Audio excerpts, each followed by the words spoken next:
All right, now we want to go out to Matt Gregory, who is live at the, again, National Mall.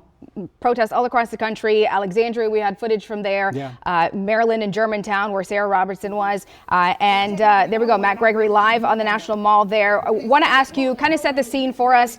What does the turnout look like so far? And what are people saying, what has brought them out today?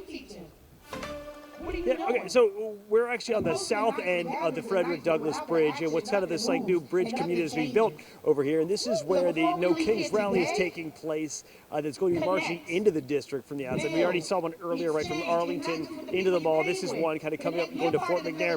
But I'm going to show you a little bit what we're seeing. This is where the speeches are taking place right now. We've seen a few, activists from the district itself starting off talking about these things. But if you can kind of look here, there's hundreds of people.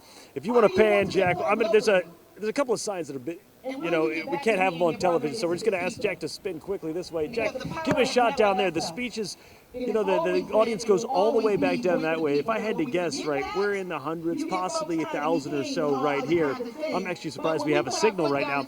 But this is what we're seeing, and I've been talking to some activists, right? We've seen, some federal worker activists. We've seen LGBTQ activists. We've seen a whole community of people come together, different sort of platforms, right, but all gathered together under this umbrella of this No Kings rally. So what's going to happen is speeches are going to go on here for another 40 minutes or so, but then they're going to march from here across the Frederick Douglass Bridge and then over to Fort McNair.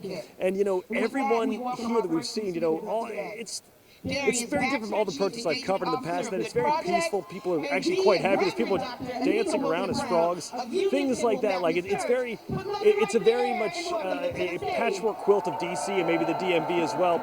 So they've got different speeches going on from different groups that'll be talking, and then later on marching across there. We'll be following this throughout the afternoon or so on. And we're going to have a new speaker coming up in just a second.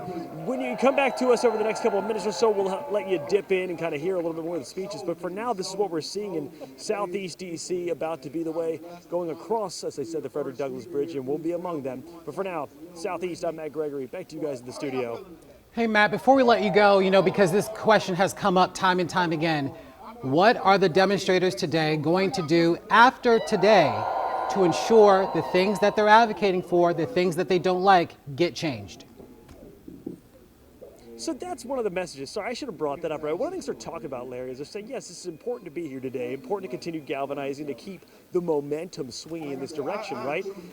It's, kind of a clever slogan, right? No kings, and that, who could be against that if you're an American? So they're able to galvanize all these groups underneath of this, but what do you do after that? So the conversation today is about moving forward to May, right? To the primaries, to June, and getting candidates on the ballot they say will support the America they want to see. That's part of it. But then the other part is continuing the momentum, as one labor union rep told us, continuing that momentum into November. And doing these rallies is seen as its own sort of voting rally, so to speak, right? You'll see people kind of galvanizing here over today and then into May and then into the summer. But if they want to keep the momentum up, as they feel that real change can be made at the ballot box going into the summer for the primaries, then into the fall. So that seems to be their message to folks is, yes, come out today, be outraged, be upset, but do something about it. So, yeah, Larry, that's what we're kind of seeing over here.